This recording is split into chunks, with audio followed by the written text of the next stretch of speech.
ಚಾಮರಾಜನಗರದ ಶಾಗ್ಯ ಅರಣ್ಯದಲ್ಲಿ ಆಗಿದ್ದೇನು ಹಾಗಾದ್ರೆ? ಅರಣ್ಯದಲ್ಲಿ ಶೂಟೌಟ್ ಮಾಡಿದ್ದಾದ್ರೂ ಯಾಕೆ?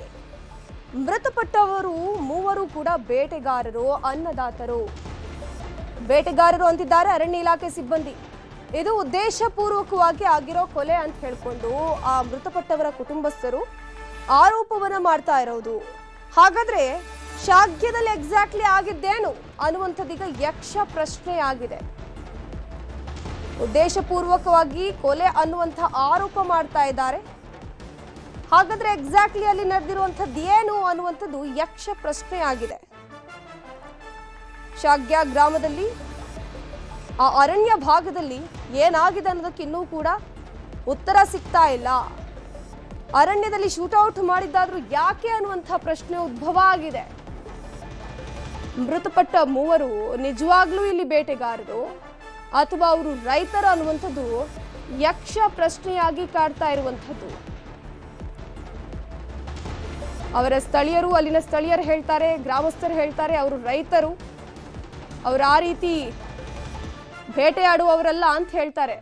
ಬಟ್ ಇಲ್ಲಿ ಅರಣ್ಯ ಇಲಾಖೆ ಸಿಬ್ಬಂದಿಗಳು ಹೇಳ್ತಿರೋದು ಏನಪ್ಪಾ ಅಂತಂದ್ರೆ ಅವರು ಬೇಟೆಗಾರರು, ಅಲ್ಲಿ ಕೆಜಿಗಟ್ಟಲೆ ಮಾಂಸಗಳು ಕೂಡ ಪತ್ತೆಯಾಗಿದೆ ಅನ್ನುವಂಥ ಆರೋಪವನ್ನ ಅಲ್ಲಿನ ಅರಣ್ಯ ಇಲಾಖಾ ಸಿಬ್ಬಂದಿಗಳು ಮಾಡ್ತಿದ್ದಾರೆ. ದೊಡ್ಡ ಮಟ್ಟದಲ್ಲಿ ಪ್ರತಿಭಟನೆಗಳಾಗ್ತಾ ಇದೆ, ಆಗ್ರಹಗಳಾಗ್ತಾ ಇದೆ. ಎಲ್ಲರೂ ಹೇಳ್ತಿರುವಂಥದ್ದು ಒಂದೇ, ನಮಗೆ ನ್ಯಾಯ ಬೇಕು. ಆ 3 ಜನರಿಗೆ ಶೂಟೌಟ್ ಮಾಡೋಕ್ಕೆ ಪರ್ಮಿಷನ್ ಕೊಟ್ಟಂಥವ್ರು ಯಾರು? ಅದ್ರ ಜೊತೆಗೆ ಅಲ್ಲಿನ ಸ್ಥಳೀಯರು ಹೇಳ್ತಿರೋದು ಏನಪ್ಪಾ ಅಂತಂದ್ರೆ ಅವರನ್ನ ವಶಕ್ಕೆ ಪಡ್ಕೊಂಡು ಅದಾದ್ಮೇಲೆ ಎನ್ಕೌಂಟರ್ ಮಾಡಿದ್ದಾರೆ ಅನ್ನುವಂಥ ಗಂಭೀರ ಆರೋಪ ಕೇಳಿ ಬರ್ತಾ ಇದೆ. ಸರ್ಕಾರ ಕೂಡ ಈಗ ತನಿಖೆ ನಡೆಸೋದಕ್ಕೆ ಆದೇಶವನ್ನು ಹೊರಡಿಸಿದೆ.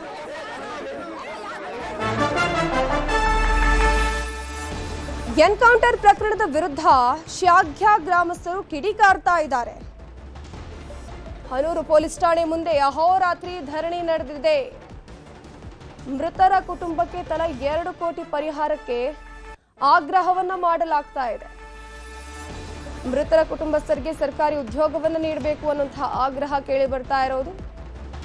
ಮೃತರ ಮಕ್ಕಳ ವಿದ್ಯಾಭ್ಯಾಸದ ಹೊಣೆ ಸರ್ಕಾರ ಹೊರಬೇಕು. ಎನ್ಕೌಂಟರ್ ಮಾಡಿದವರನ್ನ ವಜಾ ಮಾಡೋಕೆ ಆಗ್ರಹ ಕೇಳಿ ಬರ್ತಾ ಇದೆ. ಇಲ್ಲಿ ಹನೂರು ಪೊಲೀಸ್ ಠಾಣೆಯ ಮುಂದೆ ನಿನ್ನೆಯಿಂದಲೂ ಕೂಡ ಆ ಭಾಗದ ಗ್ರಾಮಸ್ಥರು ಪ್ರತಿಭಟನೆ ಮಾಡ್ತಾ ಬರ್ತಾ ಇದ್ದಾರೆ. ಸೊ ಅದ್ರ ಜೊತೆಗೆ ಕುಟುಂಬಸ್ಥರಿಗೆ 2 ಕೋಟಿ ಪರಿಹಾರವನ್ನ ಕೊಡಬೇಕು ಅನ್ನುವಂಥ ಆಗ್ರಹ ಕೂಡ ಕೇಳಿ ಬರ್ತಾ ಇದೆ. ಏನಾದರೂ ಮಾಡಿ ಆ ಒಂದು ಅರಣ್ಯ ಸಿಬ್ಬಂದಿಗಳು ಯಾರು ಎನ್ಕೌಂಟರ್ ಮಾಡಿದ್ದಾರೆ ನೋಡಿ, ಅವರ ಕೆಲಸದಿಂದ ವಜಾಗೊಳಿಸಬೇಕು, ಕಾನೂನು ರೀತಿಯ ಕ್ರಮ ಆಗಬೇಕು. ಅದ್ರ ಜೊತೆಗೆ 2 ಕೋಟಿ ಪರಿಹಾರವನ್ನ ಮೃತರ ಕುಟುಂಬಸ್ಥರಿಗೆ ಕೊಡಬೇಕು. ಯಾಕಂದ್ರೆ ಮೃತರು ಏನಿದ್ದಾರೆ ಕುಟುಂಬಸ್ಥರು ಪುಟ್ ಮಕ್ಕಳಿರೋದು.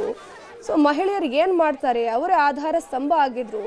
ಸೊ ಅವರನ್ನು ನೀವು ಎನ್ಕೌಂಟರ್ ಮಾಡಿದ್ದೀರಾ ಅಂತಂದಾದ್ಮೇಲೆ ನಮ್ಗೆ ಮುಂದಿನ ದಾರಿ ಏನು? ಹಾಗಾಗಿ ನೀವು ಪರಿಹಾರವನ್ನು ಕೊಡಲೇಬೇಕು ಅಂತ ಹೇಳ್ಕೊಂಡು ಆ ಭಾಗದ ಗ್ರಾಮಸ್ಥರು ಮತ್ತು ಅವರ ಕುಟುಂಬಸ್ಥರು ಕೂಡ ಆಗ್ರಹವನ್ನು ಮಾಡ್ತಾನೆ ಬರ್ತಾ ಇದ್ದಾರೆ. ಅದ್ರ ಜೊತೆಗೆ ಯಾರು ಎನ್ಕೌಂಟರ್ ಮಾಡಿದ್ದಾರೆ ನೋಡಿ, ಅವರ ನ್ಯಾಯಾಂಗ ಬಂಧನ ಆಗಬೇಕು, ಅವರಿಗೆ ಕಾನೂನು ಶಿಕ್ಷೆ ಆಗಬೇಕು ಅಂತ ಆಗ್ರಹಿಸಿದ್ದಾರೆ. ರೈತನ ಶೂಟ್ ಮಾಡಿದಾನಂದ್ರೆ ಅವ ಎಂತ ಅವಿವೇಕಿ ಅಧಿಕಾರಿಗಳಲ್ಲಿ ಇದಾರಂತ, ಅವ್ರನ್ನ ಅಧಿಕಾರಿ ಅಂತ ಹೇಳೋದಾ ಇಲ್ಲ ಟೆರರಿಸ್ಟ್ಗಳಂತ ಹೇಳೋದಾ? ಈಗ ನಮ್ಮ ರೈತರಿಗೆ ನಾವು ನಿನ್ನೆ ಇಟ್ಟಿರೋದು ಅದೇ ಕೋರಿಕೆ. ಒಂದು ಫ್ಯಾಮಿಲಿಗೆ 2 ಕೋಟಿ ರೂಪಾಯಿ, ಮತ್ತೆ ಫಾರೆಸ್ಟ್ ಡಿಪಾರ್ಟ್ಮೆಂಟಲ್ಲಿ ಅವ್ರಿಗೊಂದು ಗೌರ್ಮೆಂಟ್ ಜಾಬ್, ಮತ್ತೆ ಅವ್ರ ಮಕ್ಕಳಿಗೆ ಓದೋಕೆ ವಿದ್ಯಾಭ್ಯಾಸಕ್ಕೆ ಇದೆಲ್ಲ ಕೊಡಬೇಕಂತ ನಾವು ಡಿಮ್ಯಾಂಡ್ ಇಟ್ಟಿದ್ದೀವಿ. ಅದೇ ಡಿಮ್ಯಾಂಡ್ ಹಿಡಿದು ನಾವು ಇವತ್ತು ಹೋರಾಟನ ಮುಂದುವರಿಸ್ತಾ ಇದ್ದೀವಿ. 15 ಲಕ್ಷ ಏನಕ್ಕಾಗತ್ತೆ ಸರ್?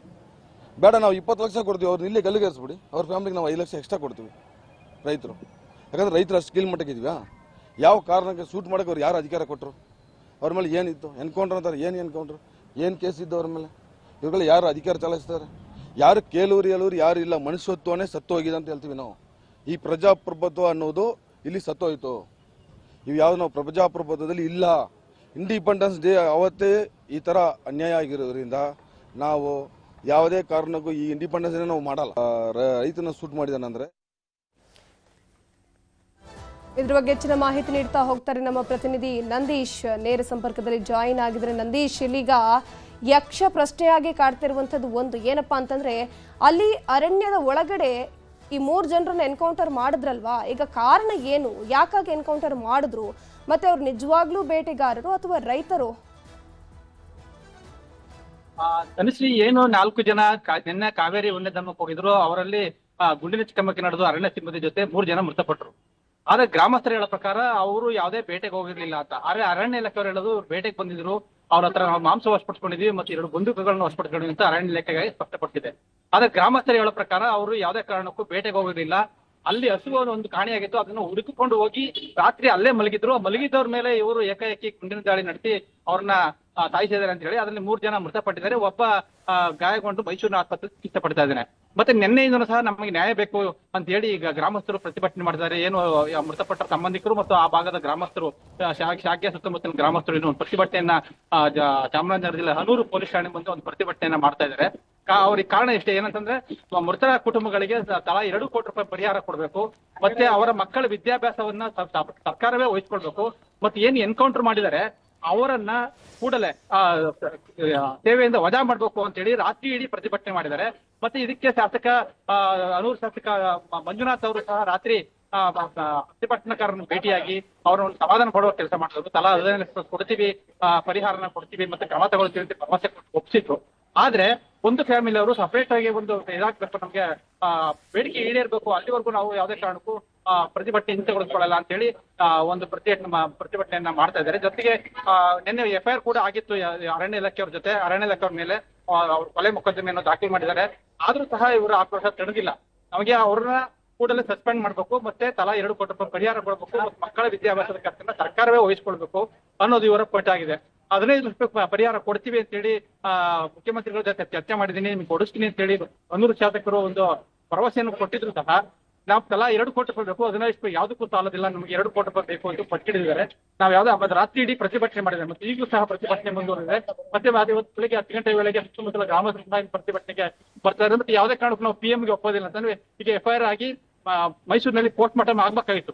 ಆದ್ರೆ ಇದುವರೆಗೂ ಸಹ ಪೋಸ್ಟ್ ಮಾರ್ಟಮ್ ಆಗಿಲ್ಲ. ಯಾಕಂದ್ರೆ ಸಂಬಂಧಿಕರು ಒಪ್ಪಿಗೆ ಕೊಟ್ಟಿಲ್ಲ, ಸಹಿ ಆಗ್ಬೇಕು, ಅವ್ರದ್ದು ಸಂಬಂಧಿಕರು ಸಹಿ ಆಗ್ಬೇಕು. ಆದ್ರೆ ಆ ಸಂಬಂಧಿಕರು ಸಹಿ ಹೋಗಿದ್ರು, ವಾಪಸ್ ಬಂದಿದ್ದಾರೆ. ನಮಗೆ ನಮ್ಮ ಏನ್ ಬೇಡಿಕೆ ಇದೆ ಆ ಬೇಡಿಕೆ ಈಡೇರೋರ್ಗೂ ಸಹ ನಾವು ಯಾವುದೇ ಕಾರಣಕ್ಕೂ ಒಪ್ಪಿಗೆ ಕೊಡೋದಿಲ್ಲ PM ಆಗೋದಕ್ಕೆ.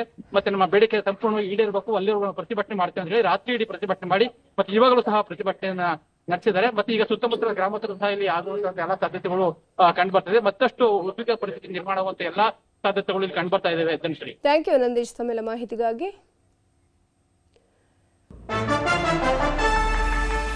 ಇನ್ನು ಮೈಸೂರಿನಲ್ಲಿ ಮೃತರ ಮರಣೋತ್ತರ ಪರೀಕ್ಷೆ ನಡೆಸಲಾಗುತ್ತೆ.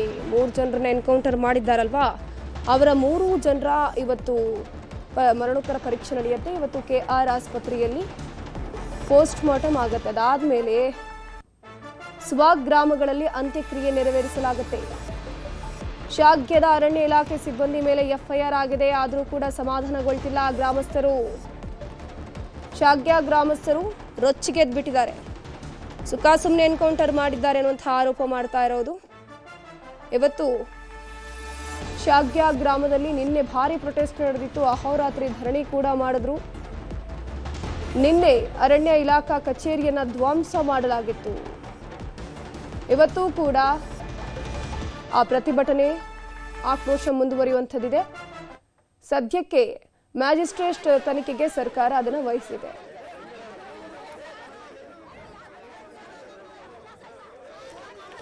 ಇದ್ರ ಬಗ್ಗೆ ಹೆಚ್ಚಿನ ಮಾಹಿತಿ ನೀಡ್ತಾ ಹೋಗ್ತಾರೆ ನಮ್ಮ ಪ್ರತಿನಿಧಿ ಆನಂದ್. ನೇರ ಸಂಪರ್ಕದಲ್ಲಿ ಜಾಯಿನ್ ಆಗಿದ್ರೆ ಆನಂದ್, ಇವತ್ತು ಪೋಸ್ಟ್ ಮಾರ್ಟಮ್ ನಡೆಯಲಿದೆ. ಎಷ್ಟೊತ್ತಿಗೆ ಪೋಸ್ಟ್ ಮಾರ್ಟಮ್ ಆಗುತ್ತೆ, ಎಷ್ಟೊತ್ತಿಗೆ ಕುಟುಂಬಸ್ಥರಿಗೆ ಮೃತದೇಹವನ್ನು ಹಸ್ತಾಂತರ ಮಾಡ್ತಾರೆ? ಧನಶ್ರೀ, ಏನು ನಿನ್ನೆ ಚಾಮರಾಜನಗರದ ಶಾಗ್ಯದಲ್ಲಿ ನಡೆದಂತಹ ಶೂಟೌಟ್ ಪ್ರಕರಣ ಏನಿದೆ ಇದು ಗಂಭೀರ ಸ್ವರೂಪವನ್ನು ಪಡ್ಕೊಳ್ತಾ ಇರುವಂಥದ್ದು. ಸದ್ಯ ನಾನೀಗ ಮೈಸೂರಿನ KR ಆಸ್ಪತ್ರೆಯ ಶವಾಗಾರದಲ್ಲಿದ್ದೇನೆ. ನೀವು ದೃಶ್ಯದಲ್ಲಿ ಗಮನಿಸಬಹುದು, ಈಗಾಗಲೇ ಅವರ ಸಂಬಂಧಿಕರು ಮೈಸೂರಿನ ಶವಾಗಾರಕ್ಕೆ ಆಗಮಿಸ್ತಿದ್ದಾರೆ. ಆದರೆ ಅವರ ಬೇಡಿಕೆ ಇರುವಂಥದ್ದು ಬಹಳ ಪ್ರಮುಖವಾಗಿ 3 ಬೇಡಿಕೆಗಳನ್ನ ಇಡ್ತಾ ಇರುವಂಥದ್ದು. ಮೊದಲನೇದಾಗಿ, ಯಾರು ಈ ಶೂಟೌಟ್ ಪ್ರಕರಣದಲ್ಲಿ ಭಾಗಿಯಾಗಿದ್ದಂಥ ಅರಣ್ಯ ಇಲಾಖೆ ಅಧಿಕಾರಿಗಳಿದ್ದಾರೆ ಅವರನ್ನು ಬಂಧಿಸಬೇಕು, ನಂತರದಲ್ಲಿ ಅವ್ರನ್ನ ಸೇವೆಯಿಂದ ವಜಾಗೊಳಿಸಬೇಕು, ನಂತರದಲ್ಲಿ ಮೃತಪಟ್ಟಿರುವಂತಹ 3 ಜನ ಏನಿದ್ದಾರೆ ಅವರ ಕುಟುಂಬಗಳಿಗೆ ತಲಾ 2 ಕೋಟಿ ಪರಿಹಾರವನ್ನು ಕೂಡ ಕೊಡಬೇಕು ಅಂತೇಳಿ ಅವರು ಆಗ್ರಹವನ್ನು ಮಾಡ್ತಾ ಇದ್ದಾರೆ. ಅಲ್ಲಿ ತನಕವೂ ಕೂಡ ನಾವು ಮೈಸೂರಿನ ಶವಾಗಾರದಿಂದ ಮೃತರ ದೇಹಗಳನ್ನು ತೆಗೆದುಕೊಂಡು ಹೋಗೋದಿಲ್ಲ, ಯಾವುದೇ ಕಾರಣಕ್ಕೂ ಕೂಡ ನಾವು ಪೋಸ್ಟ್ ಮಾರ್ಟಮ್ಗೂ ಕೂಡ ಸಹಿಯನ್ನು ಹಾಕೋದಿಲ್ಲ. ಯಾಕಂತ ಹೇಳಿದ್ರೆ ಈಗಾಗಲೇ ನಮ್ಮ ಬೇಡಿಕೆಗಳಿದೆ, ಇದನ್ನು ಸರ್ಕಾರ ಈಡೇರಿಸಬೇಕು. ಯಾರೂ ಕೂಡ ನಮ್ಮವರಲ್ಲಿ ಬೇಟೆಗೆ ಹೋಗಿರಲಿಲ್ಲ, ಸುಮ್ಮನೆ ಅರಣ್ಯ ಇಲಾಖೆ ಅಧಿಕಾರಿಗಳು ಅವ್ರನ್ನ ಶೂಟ್ಔಟ್ ಮಾಡಿ ಅಮಾಯಕರನ್ನ ಬಲಿ ತೆಗೆದುಕೊಂಡಿದ್ದಾರೆ. ಇದು ಅರಣ್ಯ ಇಲಾಖೆ ಅಧಿಕಾರಿಗಳ ದಿವ್ಯ ನಿರ್ಲಕ್ಷ್ಯ ಹಾಗೂ ಅವರು ಮಾಡ್ತಾ ಇರ್ತಕ್ಕಂಥ ತಪ್ಪು. ಹಾಗಾಗಿ ನಮ್ಮ ಬೇಡಿಕೆಗಳಿದೆ, ಅವೆಲ್ಲವನ್ನು ಈಡೇರೋ ತನಕ ನಾವು ಮೈಸೂರು ಏನು ಶವಾಗಾರದಲ್ಲಿರುವಂಥ ಮೃತದೇಹಗಳನ್ನ ಯಾವುದೇ ಕಾರಣಕ್ಕೂ ಕೂಡ ತೆಗೆದುಕೊಂಡು ಹೋಗೋದಿಲ್ಲ ಅನ್ನುವಂಥ ಒಂದು ರೀತಿಯ ಏನು ಒತ್ತಾಯವನ್ನು ಮಾಡ್ತಾ ಇರುವಂಥದ್ದು. ನಾನು ಅವ್ರನ್ನೇ ಕೂಡ ಮಾತಾಡ್ತೀನಿ. ಸರ್, ಈಗ ಮೃತದೇಹಗಳು ಇಲ್ಲಿದೆ, ತಾವು ನೋಡಿದ್ರ, ಏನು ಮಾಡ್ತೀರಿ ಈಗ ನೆಕ್ಸ್ಟ್? ಸರ್ ನಾವು ನೋಡಿಲ್ಲ ಸರ್, ನಾವು ಬಿಟ್ಟಿಲ್ಲ ನೋಡೋಕ್ಕೆ. ನಾನು ರಾತ್ರಿ ಬಂದುವೆ ಅವ್ರು ಏನು ಹೇಳಿದ್ರು ಅಂದರೆ ಇದು ಸರ್ಕಾರಕ್ಕೆ ಸಂಬಂಧಪಟ್ಟದ್ದು ಹಾಗಂತ ಹೇಳಿದ್ರು. ಸರ್ಕಾರ ನೋಡ್ಕೊಳ್ಳಿಲ್ಲ ಅಂತ ನಾವು ರಿಟರ್ನ್ ಹೋಗ್ಬಿಟ್ವಿ. ಇವಾಗ ಬಂದಿದ್ದೀವಿ ಇನ್ಕ್ವೆಸ್ಟ್ ರಿಪೋರ್ಟ್ ಕೊಡೋಕ್ಕೆ. ಇನ್ನೂ ಅವ್ರು ಬಿಟ್ಟಿಲ್ಲ, ಇನ್ನೂ ನೋಡೋಕ್ಕೂ ಬಿಟ್ಟಿಲ್ಲ. ಇವತ್ತು ತಗೊಂಡು ಹೋಗ್ತೀರಾ? ಇಲ್ಲ ಸರ್, ನಮಗೆ ಸೂಕ್ತ ಪರಿಹಾರ ಕೊಡಬೇಕು. ಅವ್ರನ್ನ ಇನ್ನೂ ಅರೆಸ್ಟ್ ನೆನ್ನೆ ಇದು ಆಗಿದೆ, ಇದು FIR ಆಗಿದೆ, ಇನ್ನೂ ಅರೆಸ್ಟ್ ಮಾಡಿಲ್ಲ. ಅಲ್ಲಿ ಪ್ರೊಟೆಸ್ಟ್ ನಡೀತಾ ಇದೆ. ಅಲ್ಲಿ ಅವ್ರು ನಮ್ಮ ಮುಂದೆ ಕಣ್ಮುಂದೆನೇ ಅವ್ರು ಅರೆಸ್ಟ್ ಮಾಡಬೇಕು, ಮಕ್ಕಳಿಗೆ ಸೂಕ್ತ ಪರಿಹಾರ ಕೊಡಬೇಕು. ಅಲ್ಲಿ ಆಗೋ ತನಕ ನಾವು ಇಲ್ಲಿ ಯಾವ ಕಾರಣಕ್ಕೆ ಬಾಡಿನ ತಗೊಂಡೋಗಲ್ಲ. ಅಮ್ಮ, ತಾವೇನು ಹೇಳ್ತೀರಿ? ನೆನ್ನೆ ಬಂದರು ಸರ್. ನೆನ್ನೆ ನಾನು ಹುಡುಗನ ನಾನು ನೋಡಬೇಕಂತ ಕೇಳಿದೆ. ನೆನ್ನೆ ತೋರಿಸಲ್ಲ, ಅದು ಸರ್ಕಾರಕ್ಕೆ ಸಂಬಂಧಪಟ್ಟದ್ದು ಅಂತ ಹೇಳ್ಬಿಟ್ರು. ಇವಾಗ ಬಂದು ಇವಾಗಂಟು ನೋಡ್ಬೇಕಂತ ಕೇಳಿದೆ, ಇವಾಗೂ ನೋಡಿಲ್ಲ, ಬಿಟ್ಟಿಲ್ಲ. ಇಲ್ಲ, ತಗೊಂಡೋಗಲ್ಲ. ಪರಿಹಾರ ಕೊಡಬೇಕು. ಅವರು ಯಾರು ಸೂಟ್ ಮಾಡಿದ್ರೆ ಅವ್ರನ್ನೇ ಅರೆಸ್ಟ್ ಮಾಡಬೇಕು. ಅರೆಸ್ಟ್ ಮಾಡಿಬಿಟ್ಟು ಪರಿಹಾರ, ಮಕ್ಕಳಿಗೆ ಪರಿಹಾರ ಕೊಡಬೇಕು. ಅವರು ಇಲ್ಲಿನ ನಾವು ನಮ್ಮ ಕಣ್ಮುಂದೆ ಅವ್ರನ್ನ ಸಾಯಿಸಬೇಕು. ಅವರು ಹೇಗೆ ನಮ್ಮ ಹುಡುಗರ ಸಾಯಿಸಬೇಕು? ಅದಕ್ಕೆ ನೀವು ಉತ್ತರ ಕೊಡಬೇಕು. ಅವ್ರನ್ನ ಸಾಯಿಸಬೇಕು, ಅವ್ರನ್ನೇ ಇಲ್ಲ ತೂಕ ಆರ್ಡ್ರು ಕೊಡಬೇಕು ಅವರಿಗೆ. ಯಾಕೆ ನಮ್ಮ ಮಗನೇ ಸಾಯಿಸಬೇಕು? ಏನು ತಪ್ಪು ಮಾಡ್ದ? ದನ ಹುಡ್ಕೊಂಡು ಹೋಗಿದ್ದ ಮಗನಿಗೆ ಈ ಥರ ಮಾಡ್ಬೇಕು ಅವರು? ತಪ್ಪು ಮಾಡಿದ್ರೆ ಆ ತಪ್ಪಿಗೆ ಪರಿಹಾರ ಇರ್ತದೆ. ಯಾಕೆ ಸೂಟ್ ಮಾಡಬೇಕು? ಯಾಕೆ ಸಾಯಿಸಬೇಕು? ಈ ಚಿತ್ರವದಿಗೆ ನೀವು ಪರಿಹಾರ ಕೊಡಬೇಕು, ಉತ್ತರ ಕೊಡಬೇಕು. ನಮಗೆ ನ್ಯಾಯ ಬೇಕು, ಬೇಕೇ ಬೇಕು ನ್ಯಾಯ ಅಂತ ಹೇಳಿದ್ರೆ ಯಾವುದೇ ಕಾರಣಕ್ಕೂ ಕೂಡ ನಾವು ಮೃತದೇಹಗಳನ್ನ ತೆಗೆದುಕೊಂಡು ಹೋಗಿದ್ದಲ್ಲ, ನಮಗೆ ನ್ಯಾಯ ಬೇಕು ಅನ್ನುವಂಥದ್ದು ಅವರ ಮಾತುಗಳಾಗಿರುವಂಥದ್ದು. Dhanushree, thank you Anand.